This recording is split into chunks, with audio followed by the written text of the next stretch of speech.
Olá, está no ar o Jornal Terra Viva, segunda edição. Veja o que é destaque no agronegócio no Brasil e no mundo a partir de agora. Presidente Jair Bolsonaro exonera Sebastião Barbosa da presidência da Embrapa. Celso Moretti, diretor executivo de pesquisa e desenvolvimento, assume o comando de forma interina. Brasil assume presidência do Mercosul por 6 meses. O governo diz que vai dar continuidade ao trabalho que a Argentina vinha fazendo e afirma que vai priorizar negociações para novos acordos comerciais. Instituto de Zootecnia em Nova Odessa, no interior de São Paulo, completa 114 anos. E todo esse trabalho de pesquisa do Instituto há mais de 100 anos tem reflexos diretos aqui no campo. Cresce a exportação brasileira de café solúvel. No primeiro semestre do ano, os embarques subiram quase 10%. E ainda, presidente Jair Bolsonaro sanciona nesta quinta-feira a Lei Arte, que regulamenta a fabricação e a produção de queijo artesanal. Essas e outras notícias agora no Jornal Terra Viva.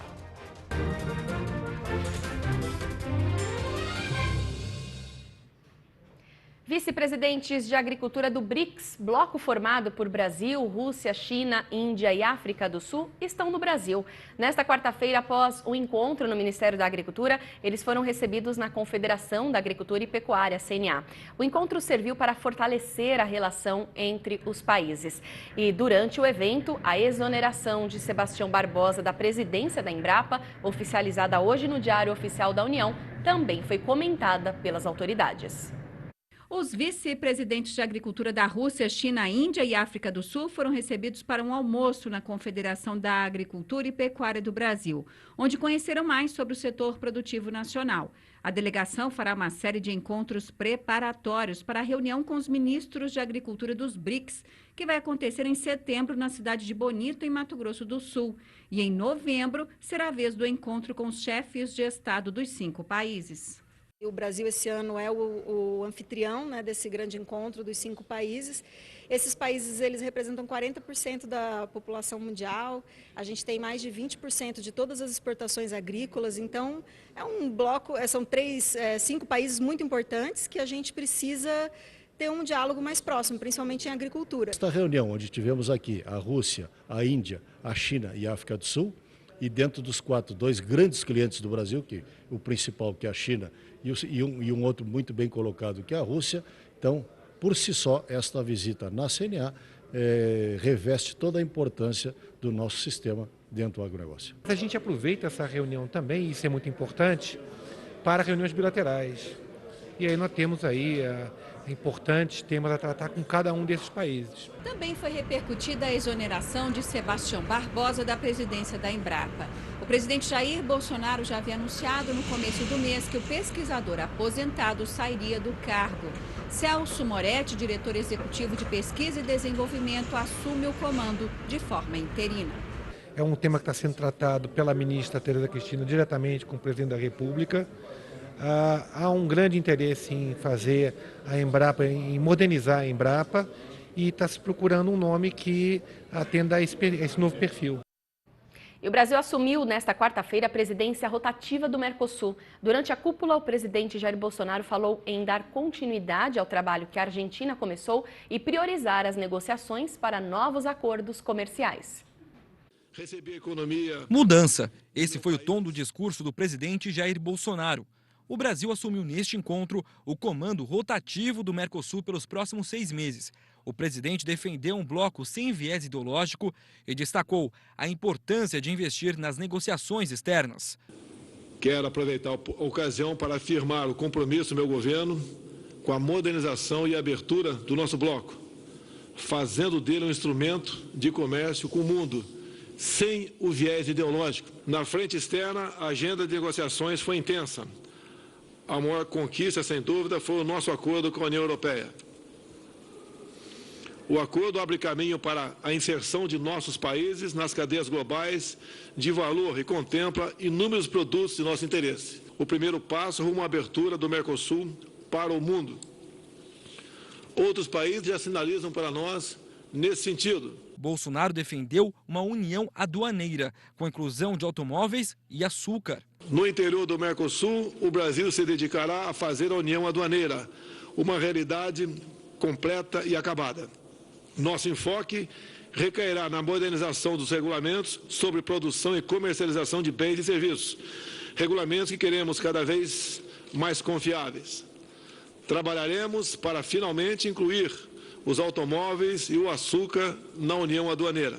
Segundo o ministro de Relações Exteriores, Ernesto Araújo, além das negociações de novos acordos, está a reestruturação institucional do bloco para economizar recursos e aumentar a produtividade. Isso também com economia de recursos aí, usar mais videoconferência, por exemplo, isso é o que tem em andamento, e menos reunião presencial, isso economiza recursos, né? E continuar, se tudo der certo, terminar agora na nossa presidência a reforma da tarifa externa comum. Com uma reestruturação aí para promover mais competitividade. E ainda no noticiário internacional, o Fundo Monetário Internacional, FMI, aceitou o pedido de demissão da diretora-gerente da instituição, Christine Lagarde. Ela está sendo indicada à presidência do Banco Central Europeu. Caso a nomeação seja aprovada, ela se torna também a primeira mulher na função, responsável pelo euro e pela política monetária da zona do euro. E a seguir, cresce a exportação brasileira de café solúvel. No primeiro semestre deste ano, os embarques subiram quase 10%. E ainda, Instituto de Zootecnia em Nova Odessa, no interior de São Paulo, completa 114 anos de pesquisas e conhecimento voltados à produção agropecuária. Em instantes, os detalhes no Jornal Terra Viva. O dólar fechou em queda de 0,2% a R$ 3,76. Já a Bovespa leve alta de 0,1% aos 103.855 pontos. A cotação da soja negociada na Bolsa de Chicago recuou 0,6% a $8,88 o bushel. O Instituto de Zootecnia do Estado de São Paulo completou 114 anos de existência. O centro de pesquisa é um dos mais importantes do país. Há mais de um século, contribui para melhorar a produtividade e a eficiência da pecuária brasileira. Veja na reportagem de Vinícius Marra e Paulo Watanabe.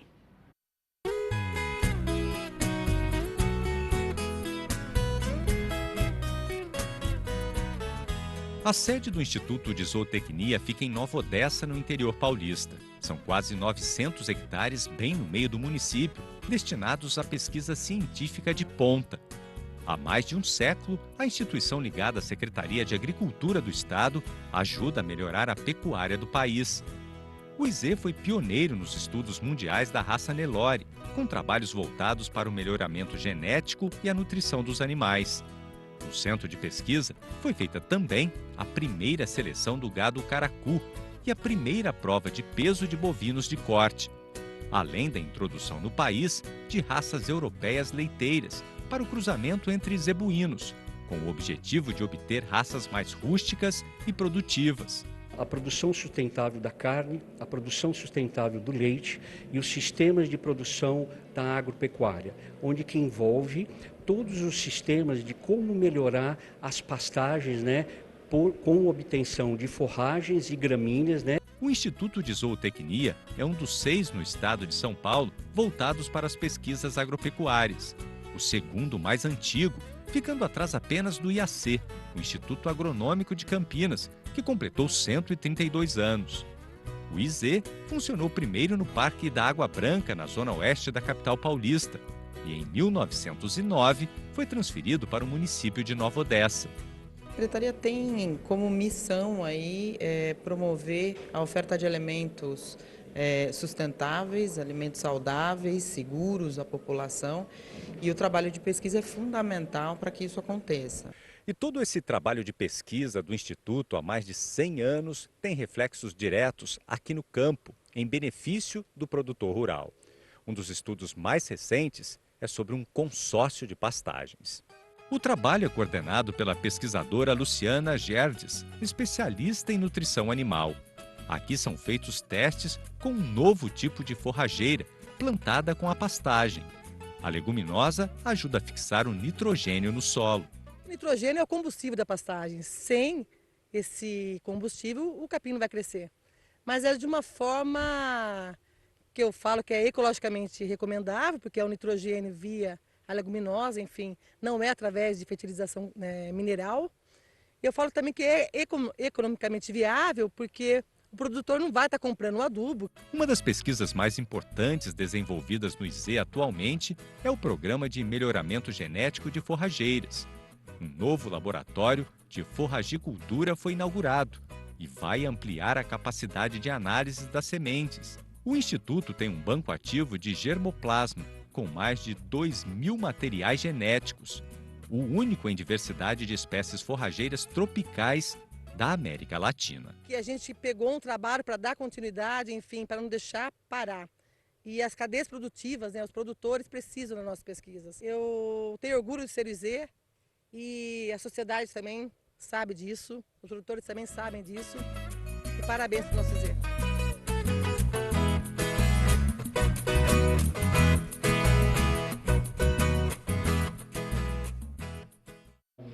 E a quinta-feira será ensolarada na maior parte do país. Vamos acompanhar na previsão do tempo para todo o Brasil. A estiagem tem persistido em áreas do interior do Nordeste e a umidade do solo em áreas produtoras tem ficado cada vez mais baixa. Durante a quinta-feira, a possibilidade ainda de tempo firme em grande parte do sertão, agreste nordestino, previsão de chuva somente em áreas mais costeiras por conta dos ventos úmidos que sopram do mar contra a costa. Aliás, com a aproximação de uma frente fria, a expectativa até é de céu nublado e chuva a qualquer momento do dia entre o litoral norte da Bahia e Sergipe. Agora, na maior parte do Brasil, tempo firme durante a quinta-feira, chove somente em áreas da região norte, também litoral do Rio de Janeiro, do Espírito Santo, mas em todas essas áreas serão pancadas rápidas, intercaladas com períodos de sol.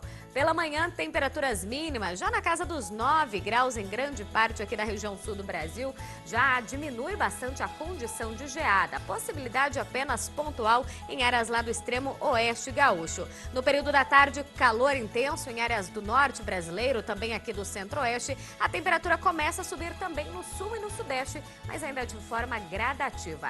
No decorrer dos próximos dias, ainda tem tempo firme em grande parte do Brasil, por conta da atuação da massa de ar seco. E depois de bater recorde com a exportação de café na safra 2018-2019, quando embarcou mais de 41 milhões de sacas, o Brasil continua registrando alta no setor. No primeiro semestre deste ano, as exportações de café solúvel subiram quase 10%, de acordo com a BICS. Ao todo, foram embarcadas mais de 1.800.000 sacas de 60 quilos de café solúvel. Os principais destinos foram Estados Unidos, Rússia, Indonésia, Japão e Argentina. Considerando a receita acumulada no período de 275 milhões de dólares, houve queda de 3,8%. A expectativa da Associação Brasileira da Indústria de Café Solúvel, a ABICS, é de que o setor se mantenha aquecido e os embarques ganhem força no segundo semestre. E a seguir, as informações do mercado do boi gordo, e você vai ver também, o presidente Jair Bolsonaro sanciona nesta quinta-feira a Lei Arte, que regulamenta a fabricação e a produção de queijo artesanal. É daqui a pouco no Jornal Terra Viva. A cotação do milho em Chicago subiu 0,1% a 4 dólares e 41 centes o bushel. Na Bolsa de Valores AB3, estabilidade aos R$ 37,80 a saca de 60 quilos. A cotação da arroba do boi no mercado físico fechou estável nas 3 praças pesquisadas. Aproveitando a queda na temperatura e a redução sazonal no consumo de carne, a indústria frigorífica voltou a pressionar o mercado do boi gordo. Mas o pecuarista está conseguindo resistir e, pelo menos por enquanto, a queda na cotação foi relativamente pequena. Mas quem explica tudo pra gente, tem as informações, é Sidney Masco do Terra Viva DBO na TV. Olá, Sidney. Olá, Lilian. Um abraço para os companheiros boiadeiros do Brasil inteiro que estão assistindo a gente aí na frente da televisão. Pois é, né, Lilian? O pecuarista brasileiro está meio assustado aí com uma assombração que nessa época do ano, né, se materializa na forma de geada, né, e sai por aí espalhando consumição pelo sertão brasileiro, pelo país inteiro, né. Aproveitando essa situação, né, o comprador de boiada está correndo o trecho com o facão derriçador de preço na mão, espalhando aí, pregando o fim do mundo, dizendo que o país vai acabar debaixo de geada e o melhor, tentando convencer o fazendeiro de que o melhor para ele é vender logo seu gado terminado por qualquer trocado, né? O dono do frigorífico também está aproveitando que estando o mês na sua metade derradeira, né, normalmente, o companheiro boiadeiro sabe muito bem disso, o consumo cai, né? Nessas alturas do mês, o salário do trabalhador brasileiro já criou asas e foi embora, e a população só vai voltar a frequentar o balcão do açougue depois da próxima virada de mês, né, que está bem longe ainda, né? Então, juntando tudo isso, né, a indústria está fazendo uma certa pressão, bastante forte, aliás, né, sobre a cotação do boi gordo, né? Acontece que o pecuarista já não tem mais tanto gado assim em estoque na fazenda, porque ele já tinha vendido um pouco antes, né, no final da safra de capim, e aquilo que estava reservado, esperando uma ocasião melhor para venda na fazenda, ele vendeu agora, um pouquinho antes dessa geada, um pouquinho depois da geada que afetou aí algumas regiões do país, né? Então, ele nem tem muito boi para ofertar e também não está aceitando o que o frigorífico está querendo pagar, porque ele está vendo que o estoque está pequeno e não vai demorar muito, né? O frigorífico vai ter que bater na porteira pedindo favor, né? Então, ele não está aceitando vender por esse preço que está sendo proposto agora e o mercado ficou aí nesse impasse, né? O pecuarista tem pouca coisa para vender, não quer entregar a boiada e o comprador de boiada tentando baixar o preço. Isso deve mudar em breve. Aí, depois da virada do mês, a gente deve ter aí um novo aperto na oferta de gado, né? E um aumento da demanda de novo. Lília. Vamos aguardar então. Obrigada, Sidney. Essencial para o metabolismo animal, o uso de suplementos vitamínicos na ração ajuda no crescimento, no desenvolvimento muscular e até na reprodução de aves e suínos. Vamos a mais informações com o repórter Leandro Chaves. Acrescentar vitaminas à ração é uma forma de enriquecer a dieta dos animais e melhorar a qualidade da produção. Para falar sobre a importância deste tema, a gente conversa com o José Luiz Schneiders, que é especialista no assunto. José Luiz, qual que é a finalidade de acrescentar vitaminas e minerais a dietas de suínos e aves especificamente? Hoje em dia as dietas brasileiras são basicamente formuladas por dois ingredientes, que é o milho e o farelo de soja. Esses dois ingredientes possuem uma quantidade muito variável em vitaminas e minerais, além da sua biodisponibilidade, que é o quê? Que é a disponibilidade que o nutriente libera para ser absorvido pelo trato gastrointestinal do animal. Então a gente precisa adicionar sinteticamente na ração essas vitaminas e minerais para que não haja efeitos negativos, pois as vitaminas e os minerais são os principais compostos que acionam os diferentes metabolismos que existem no animal. José Luiz, qual que é a principal relação que existe entre os minerais e as vitaminas na nutrição? Existe uma relação muito clássica que a gente gosta de falar, que é por causa da composição da mineralização dos ossos. O cálcio é o principal nutriente que vai fazer essa mineralização. Entretanto, ele só consegue ser acionado pelo uso da vitamina D3. Então, se não houver vitamina D3, o cálcio não vai conseguir, o cálcio, que é um macro mineral, não vai conseguir exercer a sua função correta. Obrigado pela participação, José Luiz. Leandro Chaves, para o Terra Viva, o canal que planta e cria o futuro. E o presidente Jair Bolsonaro sanciona nesta quinta-feira a Lei Arte, que regulamenta a fabricação e a produção de queijo artesanal. Mais informações direto de Brasília com a repórter Daniela Castro.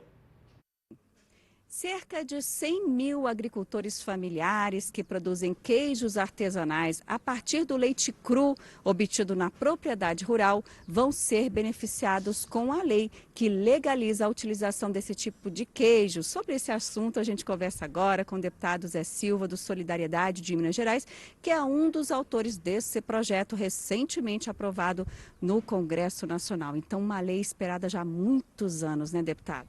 Sim, desde 1950, nós já esperávamos liberar o queijo artesanal feito do leite cru, que tem as características, a história das famílias rurais do Nordeste, quando é o queijo coalho, lá na Ilha do Marajó, o queijo marajoara, os queijos serranos lá no sul do Brasil e em Minas Gerais, diversos tipos de queijos, do Cerro, da Canastra, Araxá, Vertente, que são queijos em que já houve pesquisa, já definiu o seu modo de fazer.